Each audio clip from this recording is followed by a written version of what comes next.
if we're paying attention to what is dying and what is really, really tragic, and and there is a lot of tragedy and violence going on, how do we identify, where there's a resonance, of this new old wave that's showing up in other ecosystems or other bioregions, and where we can, learn from each other through exchange or support each other resource wise and whatever those resources are, so that as the older systems are crumbling, or we need refuge, or we need safety, or we need healing, or we just need a party. Don't take it, don't. Don't take it, don't. Don't take it, don't. Don't take it, don't. Welcome, everybody. My name is Kira Epstein. I am the co-director of the New School at Commonweal. Today, we welcome back Cassandra Lynn Ferrera to the New School as our host.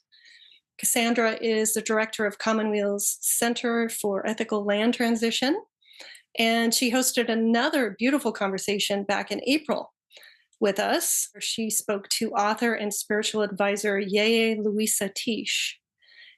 Today, she's back in conversation with Rako Fabionar, the director of Commonweal's Innovative Learning and Living Institute.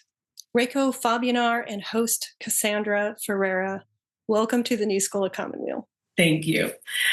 So as Kira said, my name is Cassandra Lynn Ferrera, and I am the program director at the Center for Ethical Land Transition. And we are so blessed to be host at Commonweal. It really is the best experience we could have imagined. And thank you, Rako, for introducing us actually to Oren and to Commonweal. And so through the Center for Ethical Land Transition, myself and my three teammates do we're really focused on, as our name implies, the transition of land, and not only the land from people, from often a colonial construct, private property. Unfortunately, mostly white folks are still privately owning most of land, like 96%. So we're transitioning the land into stewardship that is reparative, that restores cultures, that helps heal everybody, actually, in our relationship with the land, and also supporting folks in culturally affirmative ways of holding title. And so we help navigate technical things like real estate processes and attorneys and financial elements of what have been transactions that we're really hoping to help support a healing process that are transformations. And so there's all sorts of dimensions of that work. It's a growing field. The land justice movement is luckily alive and well and very timely. So Rako, it's such a treat to I always love talking with you. And so would you like to introduce yourself and Lali? Yeah, I love having conversations with you, and grateful for the New School and Commonweal for being such a wonderful ecosystem and incubator for wonderful work and projects. And yeah, the one that I'm working on is called Alali. It's an Innovative Learning and Living Institute. And we steward regenerative futures, equitable futures through a few different initiatives, including our main one, which is Wayfinders, our main program initiative, an immersive residency for young adults and professionals in response to these times that are chaotic and the kind of the meta crisis times. And how do we learn to live and be in community and in relationship to place during these times? And of course, Cassandra and I are co-stewarding, or co-stewards of Landwell, which is a 22-acre wayfinding place for regenerative living and community resilience, and a number of projects that are woven into and informing that. And there's a couple of other initiatives that we do around movement work and bioregional work through Alali as well. So.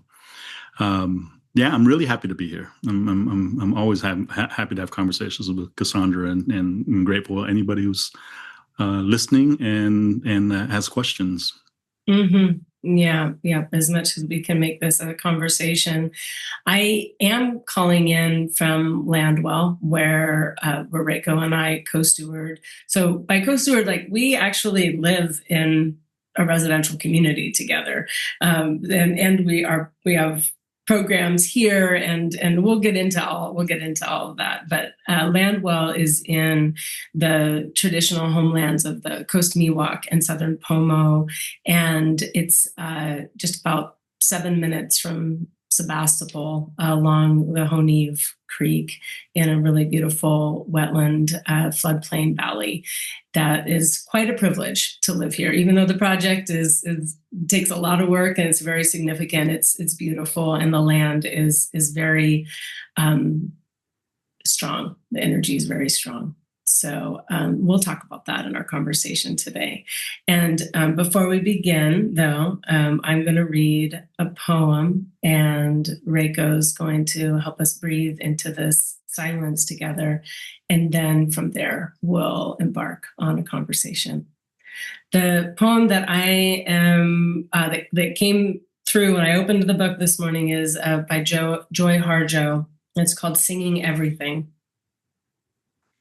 Once there were songs for everything, songs for planting, for growing, for harvesting, for eating, getting drunk, falling asleep, for sunrise, birth, mind break, and war, for death. Those are the heaviest songs, and they have to be pried from the earth with shovels of grief. Now all we hear are falling in love songs, and falling apart after falling in love songs. The earth is leaning sideways, and a song is emerging from the floods and fires. Urgent tendrils lift toward the sun. You must be friends with silence to hear. The songs of the guardians of silence are the most powerful. They are the most rare. That's lovely. Yeah, let's take 3 breaths and then just sit in a moment of stillness. This is a Commonwealth tradition. It's a beautiful tradition. And we can see the first breath is just for our own bodies, our own grounding, on arrival. So we take a breath in,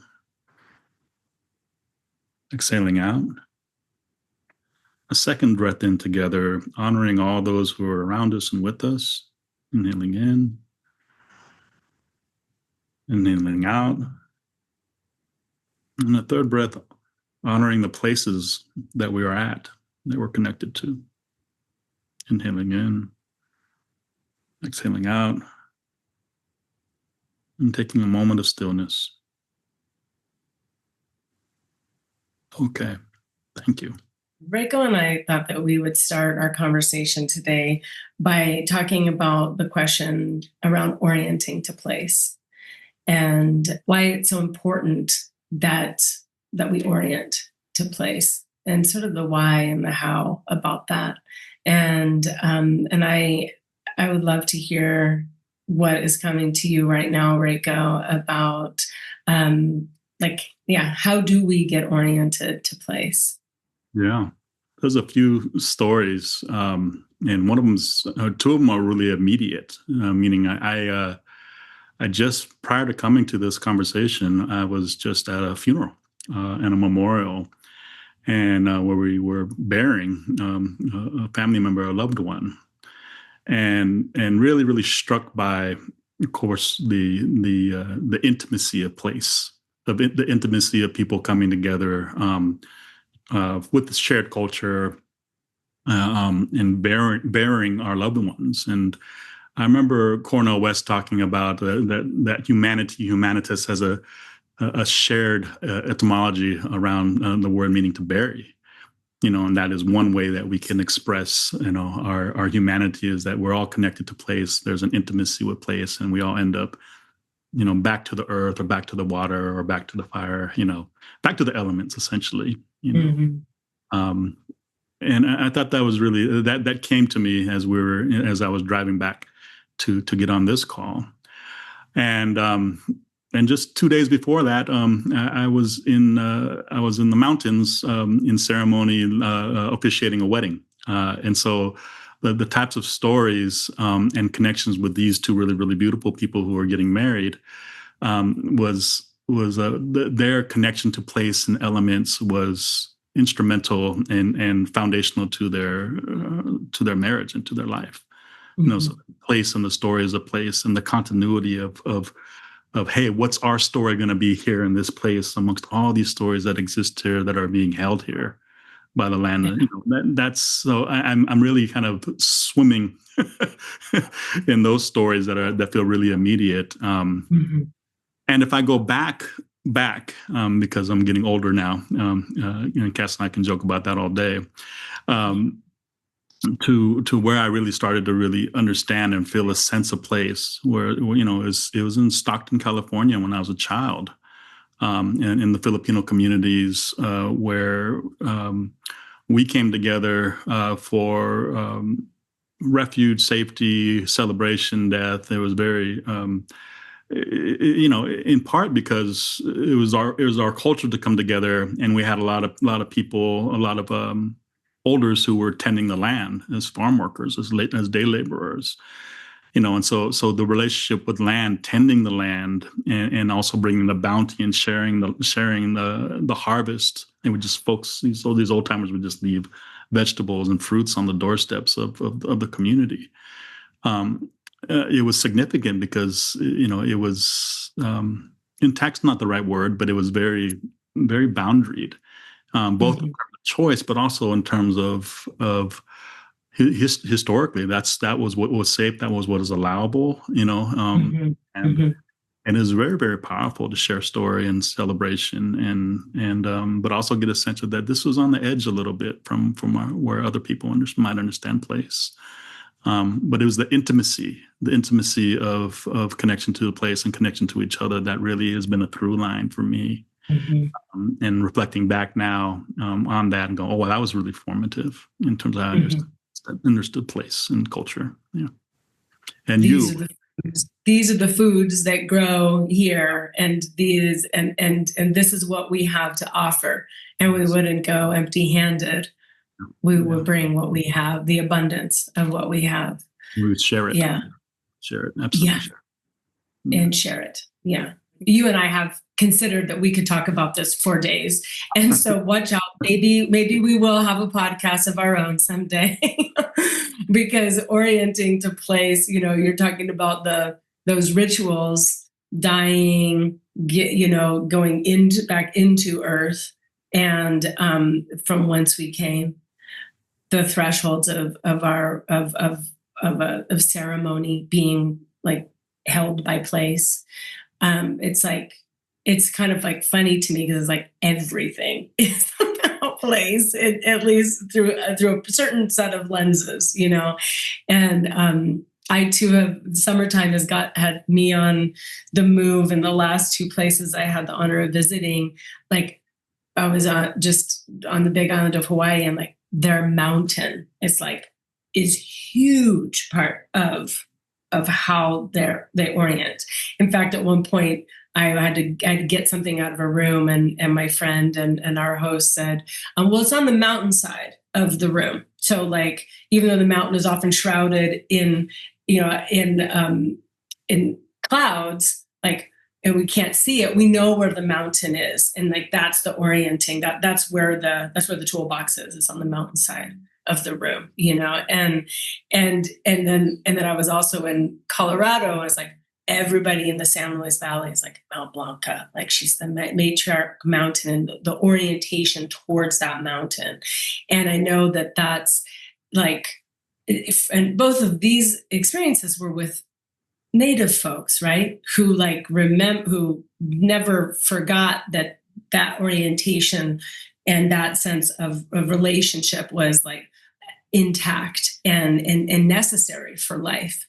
And it's, you and I live in a place where we're remembering and with our diasporic and different lineages, like remembering ourselves back into the orientation towards place, and and how essential that is for the psyche. It's like it feels to me like we can't do the work that needs to be done without it being like deeply rooted in a reorientation to place.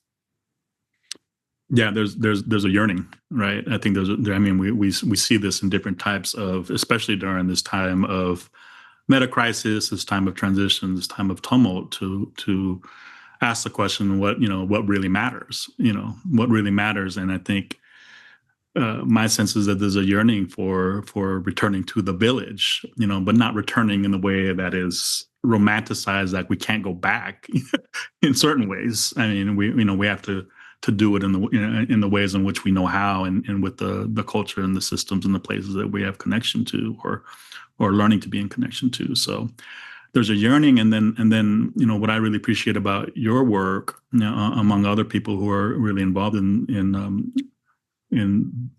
different intimacies and intimate relationships with place, or rematriation, or kinship, as you say and we say, is that there's a not only yearning, but there's a learning and a relearning or remembering, and it's not always easy, and sometimes really, really challenging, remembering or learning or relearning how to be in place, one, and how to do it together, two.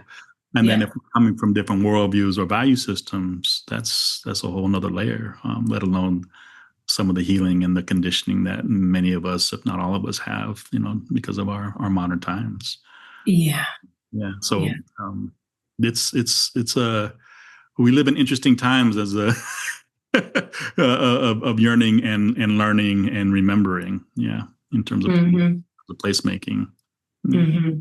Yeah. Yeah. And the yearning, it's interesting because there's so much mobility, right? Like, so whether it's like chosen because you have the privilege to pick up and move and you can, or people have to, or have been forced to, like, there's like so much movement, and like chosen or other or not chosen displacement, and so if we are going to orient towards place because it's like our grounding into earth, our like opportunity to be here and part of, the not just the opportunity, but the responsibility to be part of the, like in that poem, the fires and the floods of like what's being called to us to listen. That means we have to slow down into a place and listen. And of course, I can get very, and I know you can too, like charged up about the justice and the injustice in access to place, right? So like that's a whole conversation about the fact that so many people yearn, but systemically don't have access. Yearn to return either to homeland or even just to return to rootedness, to like a sense of like, oh, I have access to a place to grow some food, or to, be safe and secure in my relationship. So there's that fact that so many folks don't have that access. And then when those of us who do, what are we doing with it? For our own healing, our own capacity to root, but also not just for our own healing, right? And that is certainly something that Ilali and Landwell is really dedicated to, and I wonder if that would be fun for you to talk about. Yeah, I think one of the things that's been a useful frame to offer people, or an invitation to offer people is we could look at our meta crisis or these challenging times as really initiation. Really, like, a global rite of passage, and where we're being invited, if not compelled, to learn to live in new ways. And we could say new old ways. I think it's one of the things that we said about, certainly returning back to some of the rhythms and intimacies with place, and connecting more fully with the elements, with plants, with each other. It's never gone away, but there's ways in which we can learn and rediscover how to do that. I think that's part of the yearning, part of what it means to be human. And I think with the work of Ilali and Landwell, it's how are we creating the environments, the cultural and social environments where that initiatory learning together can happen or be optimized. And the question, of course, of equity and access to the opportunity to explore this in the time of late stage capital or late modernity or post modernity, whatever we want to call it. We just know that it's really challenging and increasingly violent and polarized. And so, one of the things that as an institute and in some of our curriculum is like, well, what are the small things that we can do, even if it's just coming into breath and breathing into our own bodies, and being still. Yeah. And one of the lessons that you and I have both talked about, and I've talked about with many others who are into regenerative futures or regenerative living work, is like, if we're not able to tend to our own ecosystem that is our bodies, and learn, as Bio says, times are urgent, we must slow down, but really, really come to listen and inhabit place in our bodies and be more rested to the extent that we can, and that we find support to do so.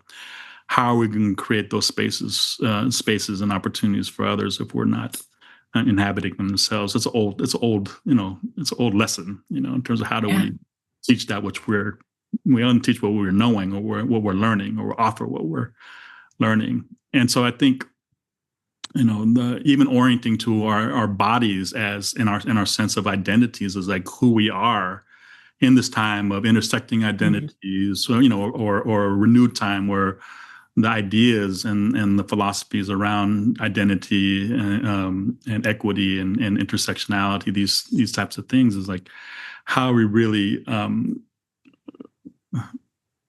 understanding that who we are in our embodied forms is always developing in relationship to others, always developing in relationship to place.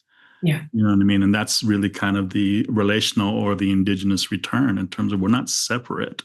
Yeah. And this is not overly esoteric or spiritual. It's like, we could look at it as materialists and looking like, hey, we have the same atoms, but we also know that, when we take a selfie, usually we're taking a selfie with other people or someplace that we want to show up. So our sense of identity is always framed, or often framed, by where we're at and who we're with. So the relationship term, even in the term selfie, and that orientation, even just conceptually, and then when we breathe into it and just kind of settle into it and be curious, I think that's a micro practice that we can do, and I think the responsibility for those of us who have places and the opportunities or resources to explore that more fully is, how do we continue to provide refuge or safety or sanctuary for others who also feel that yearning, who also have amazing things to teach us. People who are on the edges, people who are minoritized, people who are being targeted, have a really, really strong sense of place that might not be at the center of the conversations of commons or regenerative finance, but have a wisdom and an insight that's really, really important, and adaptability, because we've had to. Oh yeah. Thank you. That's the first foray into the conversation of what it means to be in place, or to consider liberating places, starting with our own body in relationship to others in place. Yeah. You said about being in process, like we're always in process. And I think that there's an idea sometimes that, like, when we get into home, or we get back, or we return, then like we're there, and it's like separation over, we got there. And, and it's so like more like noun or product oriented, rather than the recognition that, like, it's already been happening, that you may not have been aware of it. It's been happening for, time immemorial, and and you're in a process, and it's continuing to happen. And so I know a lot of times when people land in the community, like the village, like land well, like it's a village, it's in a place, and there's like a bunch of people, and we all have to sort it out together if we want to live here.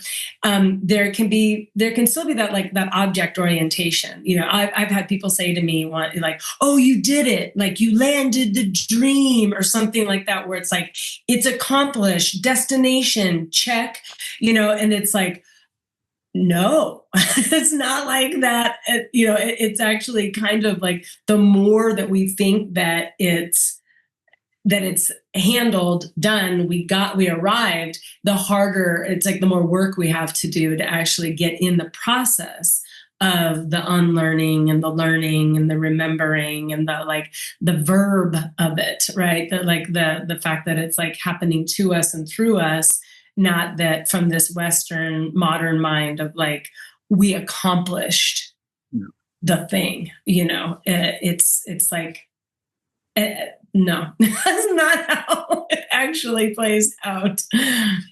Yeah, that's a pretty narrow, sometimes functional or useful, but limited perspective and way of enacting, reality. And I think one of the things that I feel really grateful for, and some of this is in relationship to Commonweal and the folks at Fetzer and Retreat Center Collaboration, was really helping to provide the framing and the resources for one of Alali's initiatives, and that's our Wayfinders program.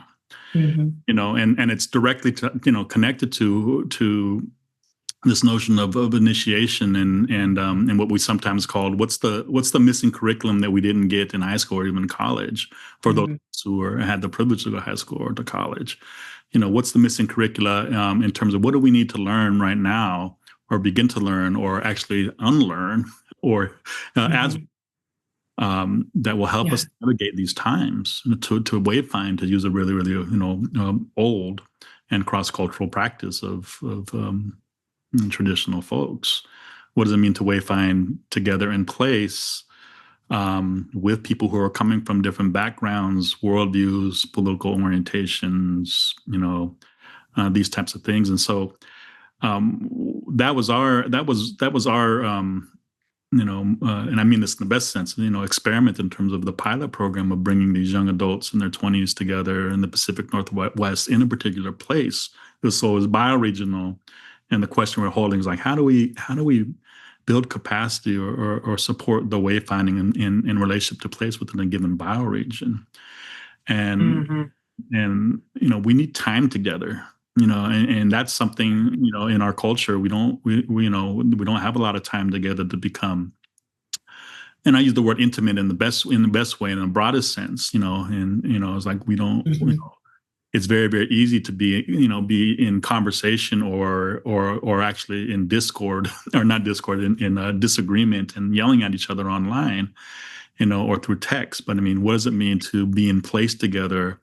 And learn to work together, learn to live together, be open to different ways of knowing, in terms of how do we understand currency and resources and reciprocity? How do we understand our bodies as connected to ecosystem? How do we understand our identities, our collective, even as we come into our understanding of sovereignty?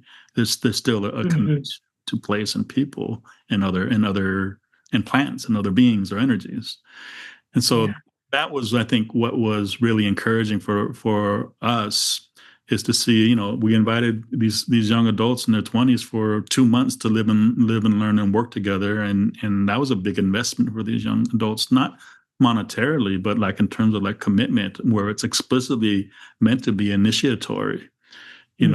Coming out of a pandemic during this time, whether or not they at the time understood it as polycrisis or meta-crisis, but definitely understood it as really, really tumultuous times. And to see, both the kind of the collective healing in relationship to place, the steward of a place, I'm feeling really, really activated by being in disagreement, but because I'm living and learning to work with people, and we're being supported in learning how to relate better or listen better or to heal.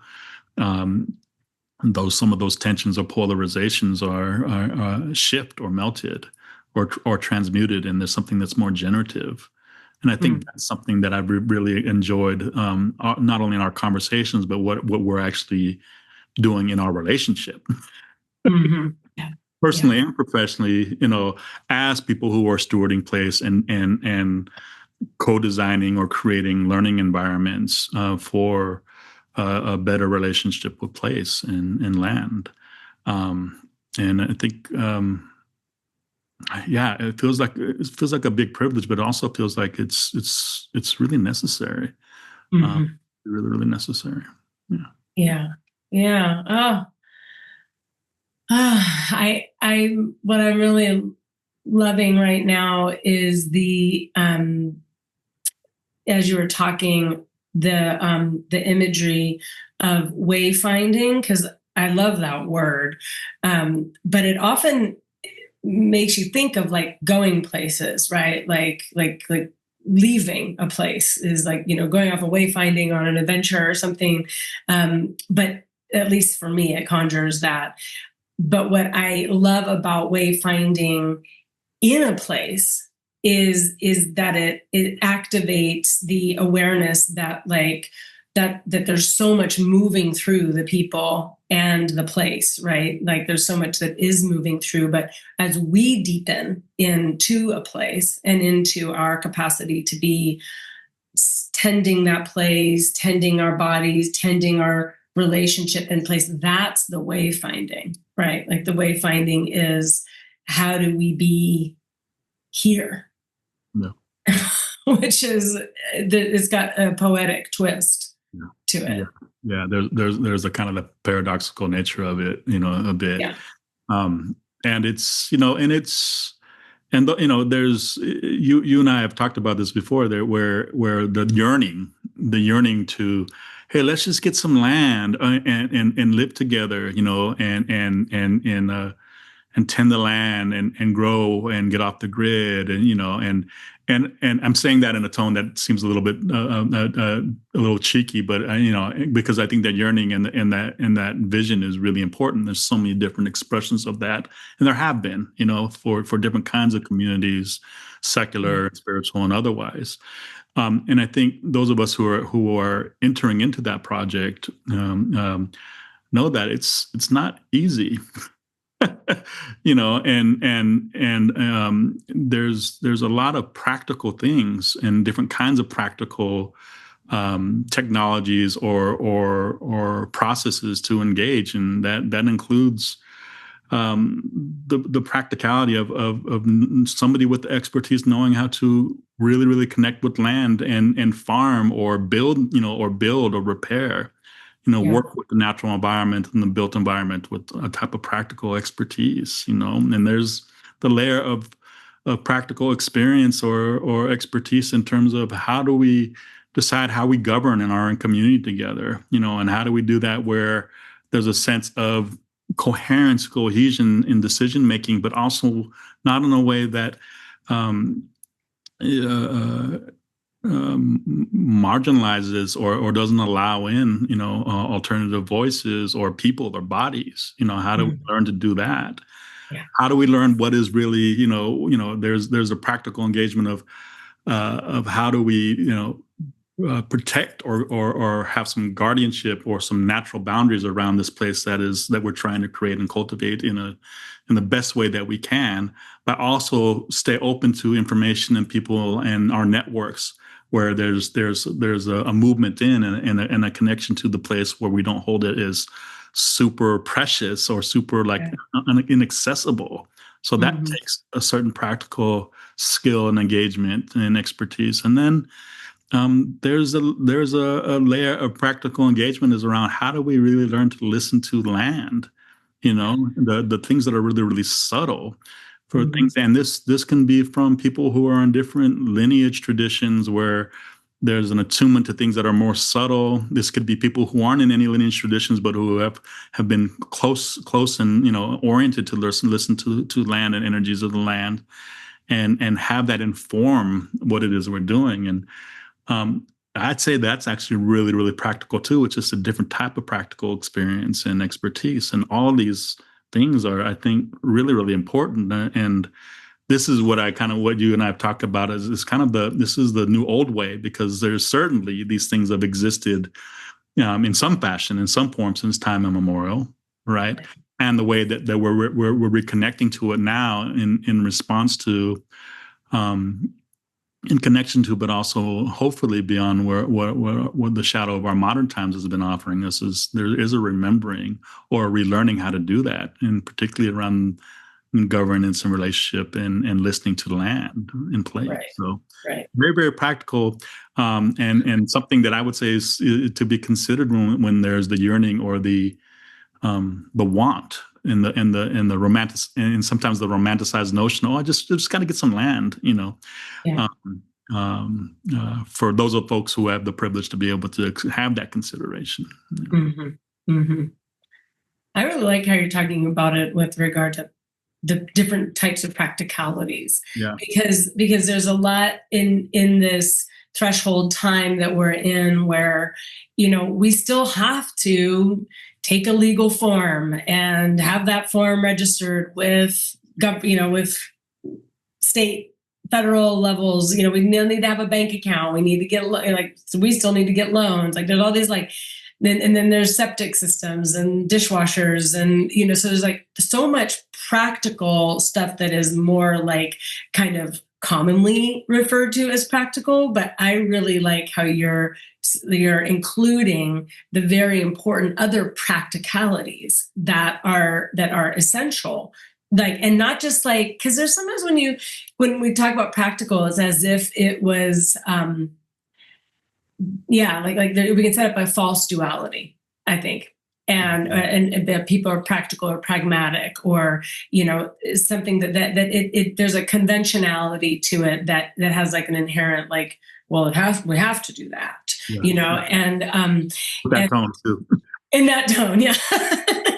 and they can feel it inside of our bodies too, as stewards of big budgets and septic systems, and it's you can feel that that stern sort of prudentness, and it can, and which brings me to a question that I'd wanted us to talk about, which is why it's essential to have a cultural organization co-stewarding, at least here at Landwell, because we could get and I said all those practical things. I didn't even talk about growing food, right? Because that's heck of practical, building soil, restoring watersheds, the very practical, and so there's so many different types of literacies and skill sets that are necessary in the village, and then there's these other but even if we cracked the code and we've got we have farmland and we've got affordable housing and we figured out the legal and the financial and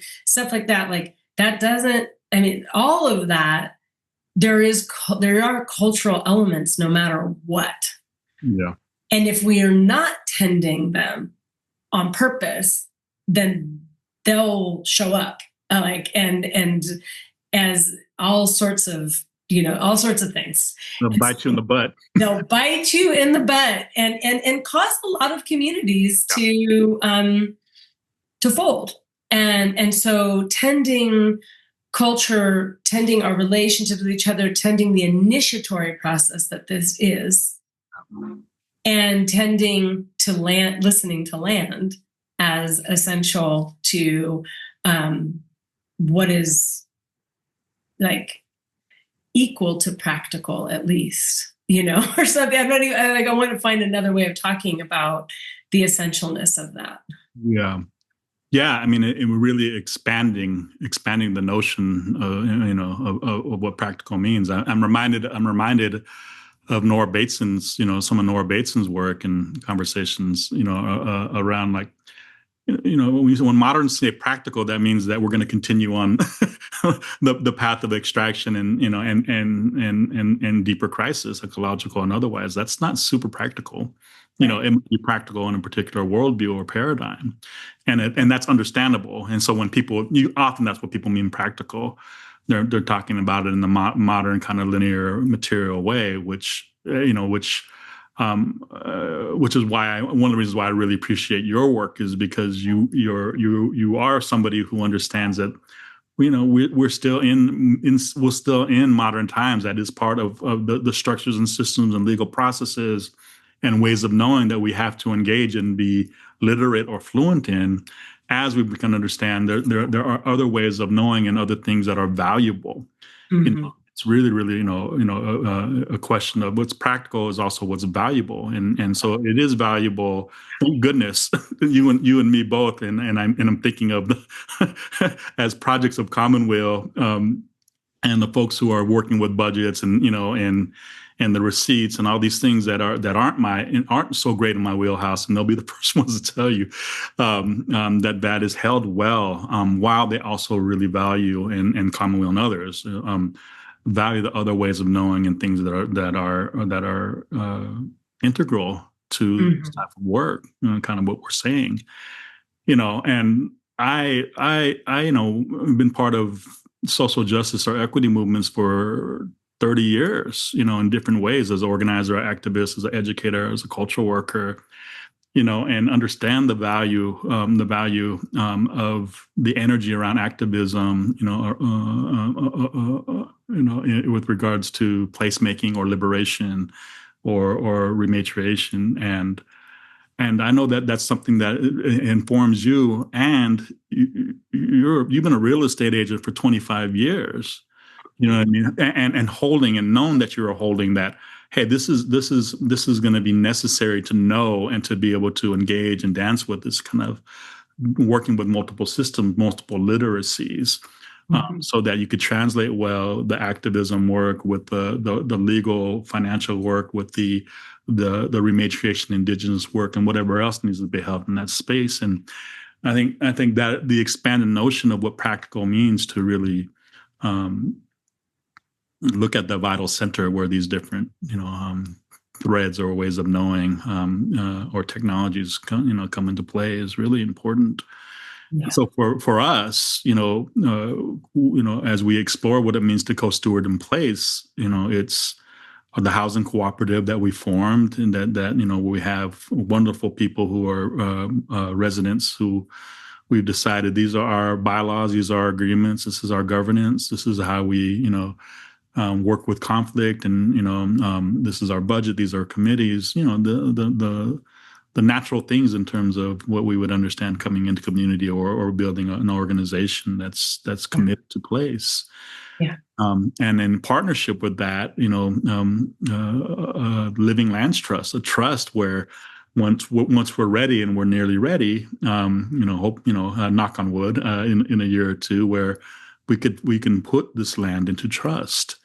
So we completely have it off the speculative market and decommodify it, and as we continue to listen and tend to all the things that we tend to or try to tend to well.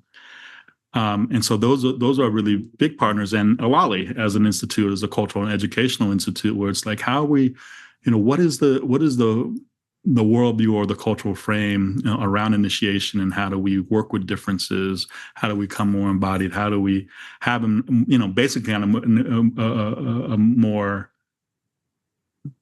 both kind of expansive but grounded sense of our journey together, and one of the frames that we work with is like, how are we learning to integrate and work with appropriate scientific, social, and sacred technologies. Scientific can be the ones that are like, that are both really, really powerful in terms of, if not frightening, biotechnology, AI, all of these things that we know that that ship has sailed, and we have to learn to work with it, or not work with it and avoid it. But I think those of us who really are paying attention to, okay, we have to learn how to engage this, hopefully work with it in a good way. And then the social technologies in terms of the processes, that design and facilitation, and what are the liberating structures socially. And then the sacred technology is kind of what we intimated before, like how are we engaging in some of these old ancient, technologies that really shift our understanding of who we are in relationship to each other, a place, cosmos, whether that's meditation or breath work or whatever that might be, that these are all really, really important. And to just pay attention to one at the expense of others is it's to our, it's not just a missed opportunity. I think it's to our detriment. That is like, how are we creating a culture and education where we're trying to be more inclusive, or expansive in our perception around these initiatory times, but also really, really grounded and rooted in our bodies and rooted in place. That's what Alali is exploring and has been exploring for a bit now. Yeah. It's beautiful to witness. Thank you. Alali rooting. I know that the Wayfinders program that you did up at Whitby, the 2 months with the transitional age youth was rooted in that place, in that context, and then with Alali rooting here at Land Wellness, just getting going in a sense with that and watching the way sometimes, I'm like, you talk about all these different literacies and technologies. I'm like, how is it all, how does it happen? And it's like, I ultimately even have to worry about it, because what you do is you keep circulating. What I notice, you keep circulating. It's like cultural breath or blood flow or something. So it's not just like my Western mind, sometimes will be like, oh, I have to understand the way it all fits together or something. And it's like, oh no, honey, you don't. Like, actually what I experience through living with you here is that it's like a respiration cycle or something, and so it's like, you'll bring people here, you'll gather us together, we'll have like conversations and art and music and poetry and it'll like breathe experiences through, and then it's like, and yes, then it's back to the practicalities in a sense, but it keeps circulating, and more people come here and start to feel like they have a relationship with this place, and then it breathes out, and then we take care of the place, and then it just feels like there's like a circulation of cultural infusions that you are bringing here, cultivating. Yeah, I mean, me and we, me and we, Alali and so many others, but yeah, that's part of the intent of the Landwell initiative from the Alali side, right? And one of the ways that you and I have talked about it before, and that we're continuing to inhabit as a like Landwell is. It's a place. It's a place, 22 acres that we call Landwell, so it's a place. It's a community, but it's a community of communities. To your point, and obviously those of us who live there, and the different work that we do there, it's significant and matters in terms of stewardship. But it's not just one community. There's multiple communities. Some of them very local, bioregional, and some of them people that have heard about it or dreamt about Landwell and have come. And have offered, as Steffi says, their stories, and listen to our stories and the stories of place. And by stories, it's not just the story, but it's also, the innovation, the process, the spiritual technology or the healing technology or the financial, insight in terms of blended value or different kinds of understandings of currencies. That these stories and insights are shared, and that the cultural work, is that it is recursive. You know what I mean? There is an in-breath, out-breath. There is let's have some experiences, not in a, some of them formal and some of them really, really kind of informal, and then have that come out and then more come in. And then that's kind of the kind of ongoing learning process. It's recursive, it's iterative, it's hopefully generative as we move towards regenerative. There's energy in it. There's a flow. Yeah. Right. And so Landwell becomes not just a place, but it's a place, a community of communities, including communities that are under fire, that are being terrorized. That folks who come and are being held here and feeling safety, or feeling relief or healing. Yeah. And that's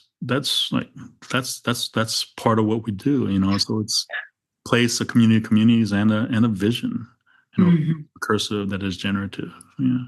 And then even like you said, when people come here, who it's not for a program or an experience, it's actually they need a place, and we're able to provide that.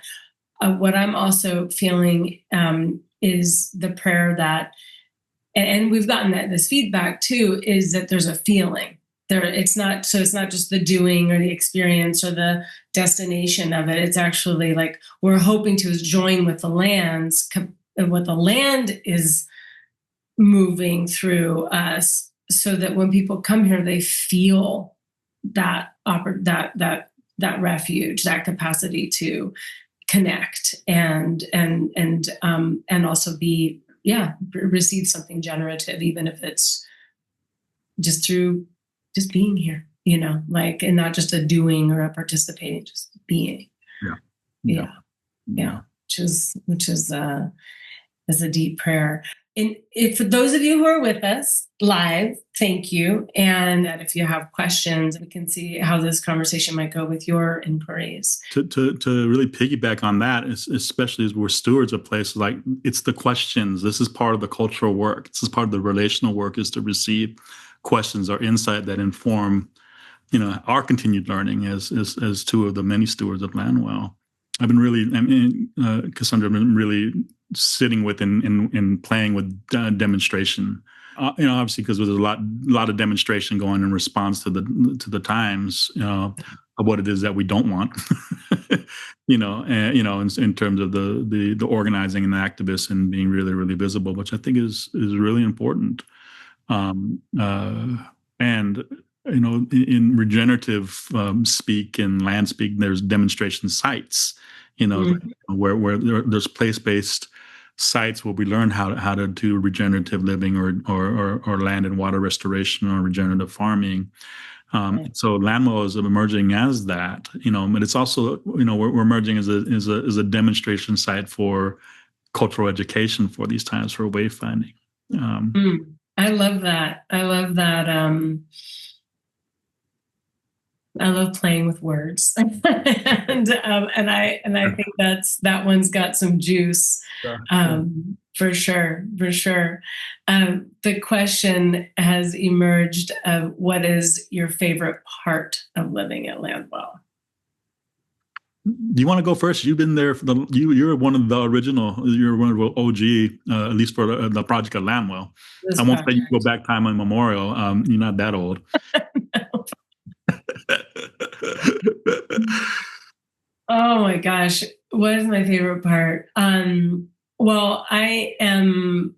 There's not one favorite part. So, but like of the land, like the grove at Landwell is very transcendent place to me. Like the circle of those trees and the mugwort patch, and getting to be in the presence of elders, and actually having elders that are more than human eldership here, right there in the floodplain with the waters, that interplay of the grove and the water, and is like on the physical level, and my relationship with this earth place, just such a deep, strong energy pull there, very, very sacred space, and being able to be informed by the grove and know that the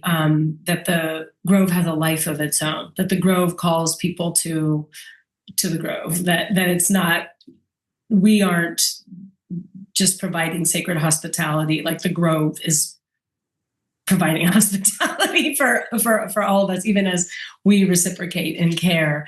But I would also say that I am a people lover. So I also, I would not have lasted this long in living in community for the last 20 something years if I didn't have I think a love of the like what surprise, the resilient surprise in human beings, like what shows up, and so I do really love the people too, and that's very true for me. What about you, Rako? Yeah, I think it's kind of a combination of what you said. I really get energized when we have people in the grove. And I mean, whether it's really, really informal and we're just eating there or even meeting there or having our, conversations, whether it's, you know, people from, people from different lineage traditions who are listening or in ceremony, indigenous and otherwise, who feel comfortable and safe and drawn to the grove. Whether it's performances or food, I just really enjoy convening and being in the grove together. And I think the most personable or most helpful of the non-human beings at Landwell is a question. I think there's that grove and those trees are really, really powerful. And you could have different experiences depending on your orientation, like of how you, or your worldview. It's like it could be just to slow down and connect to the majesty of the trees and feeling the beauty of it, and the personality that way is very calming and humbling. Some folks have really experienced these trees as ontologically real or living beings, beyond the biological, like having their own personalities and insights to share. So I think it really depends on your orientation. I certainly experience them as symbolic, metaphorically, and in real beings altogether. As is the water. I mean, there's so much water on the land. That's really cool. Yeah, for sure. There's the particular buckeye tree that we call Grandma, because she has a huge maw, like an opening mouth that like humans, could fit in. That's like, it's a big, and she's such a character, and really feels very personable, even though not like she's got these huge arms that can feel holding. But then also I really was intimidated by her at first because of that maw. It was like so intense that it was like I had to process a lot of grief myself to be at peace, interestingly, with, I've never said that on a recorded device, but that's fine. It's been a process for me with my relationship with that tree. And, but I feel like she's very personable. And if you ever come to Landwell, you'll know who we're talking about. The very, very strong energy. I see that we have some other questions. How many humans live at Landwell? Ages, permanent and temporary? And then another one about advice to others who want to live in a land-based community together. It's funny, sometimes I lose count. I think we're at 23. And we do have a multi-generational family here that ranges from a 10-year-old to their grandma, and we have, and so that age, I think Susan must be in her early 70s, and then right now there's a decent amount of teenagers here in the kid realm. I would say a handful of teenagers, and we have we have a new family that moved in with the 18-month-old. Super fun to have a baby back here, and then the rest of us are kind of in like 30s, 40s, 50s, and that's and everybody here is a permanent resident at the moment, I think. Am I right? Yeah. We don't, we do have folks who come in, we've had formal and more informal and more formal, people come and stay for a bit, even artists in residence, that's, through Olali and others, or when our Wayfinder program is, our immersive residency is up and running within a year or two, we'll have folks come for a couple of months and be and learn and work with the land. But for the most part, it's either visiting for a few days or or an afternoon, or you're living there. And the just since someone is asking for some more details, and I'm guessing in addition to the trees, so are you talking about the all the red-tailed and red-shouldered hawks and all the many songbirds that I could not name that come through here, and the egrets and the foxes and the raccoon and the skunk and bobcat. I'm guessing those are, and we get a western pond turtle, which is really special, and it comes up through the high water times. I'm guessing that's some of the creatures you might have been asking about. Of course, lots of turkey vultures. And then we have sheep and chicken, and Oh yeah, and then there's all the farm animals, cats and dogs, and yeah. We have a beautiful herd of sheep that are just not just help us with the grasses, but are also a delightful co-inhabitants. Thanks for those questions. Advice for people who want to live in land-based community? Do you want to take that one first? There's so much it's so much because I'm learning and continuing to learn, and but to offer your gifts, but also know your capacity, because it takes a lot of energy and to be really patient with each other. I think kind of what I was saying, and we were talking about earlier, in terms of these different layers of practical engagement in terms of gifts or experience or expertise, whether you work subtly, or you work, you know how to work the land, or build things, or you know how to work and facilitate community and structures, or you know how to do networking in terms of bringing new stories and resources into the space. Just an orientation to a more holistic or integrative approach to being in place together, including, hey, there are things that can be beautifully solved and innovated from people who live there, and the places and the all the energies and beings that we're naming. And sometimes we need the stories and the technologies of others. So to even as we're boundaried, healthily boundaried, there is some invitation of others to come in and reciprocity and giving to them. Yeah. The advice that I would give, and I love that, Rako, definitely in terms of knowing your capacity and your skills and and abilities. I feel like, and we've mentioned this in this conversation, the idea of initiation.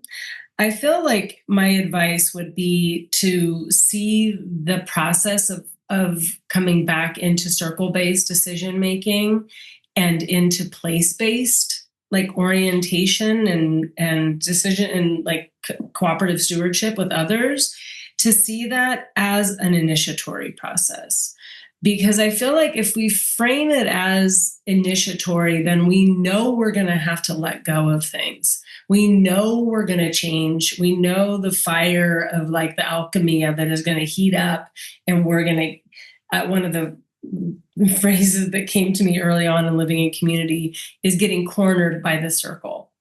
Is that things that we don't see about ourselves get reflected by others. And if we can embrace that process, then it can become one of healing and transformation. But if we're afraid of that and we guard against it and go into more of our heads and our ideas about what we feel right about, then it's really painful. And so I feel like in order to do that, I feel like we need cultural support.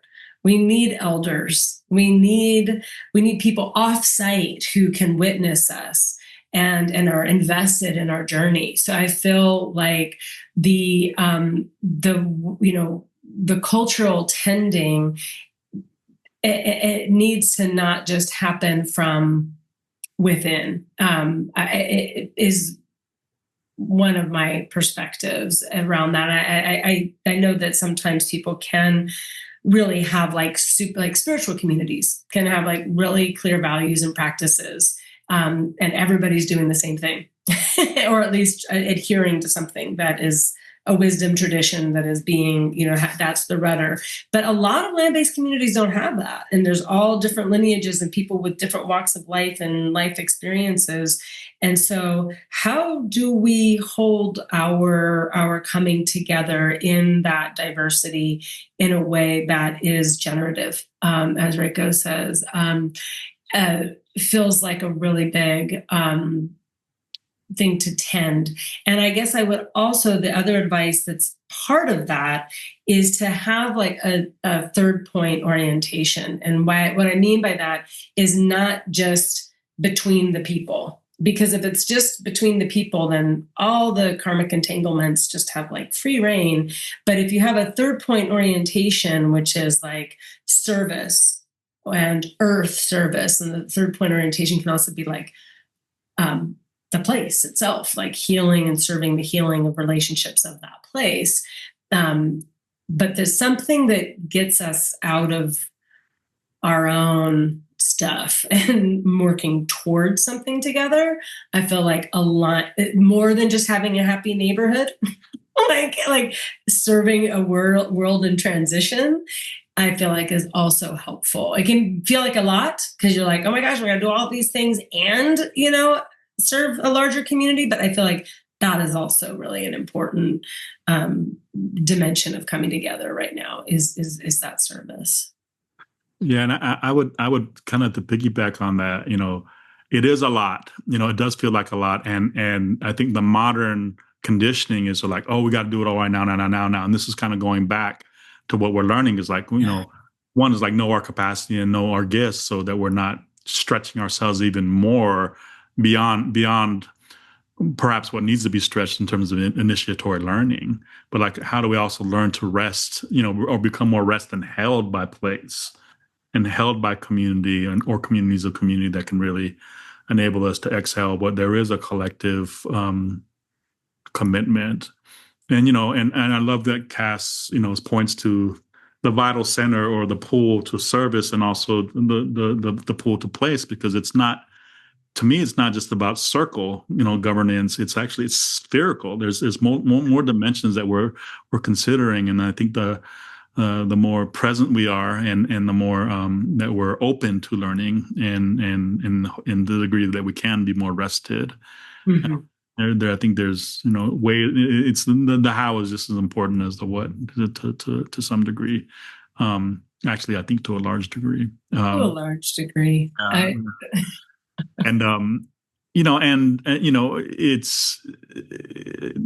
one of the things that we say at Alali is like, if there's a core practice or a meta practice to these times of crisis and of transition, of initiation, it's like, how do we learn to tend to what is blooming or honor what is blooming in our lives, internally, externally, or also learn to tend to what is dying, what is wanting to emerge, because we notice that's what's happening in nature. It's not just dying, living. There's some things that are emerging while in the same plant or the same tree. Something can be just burgeoning, and something can be dying, and something can be in full bloom at once.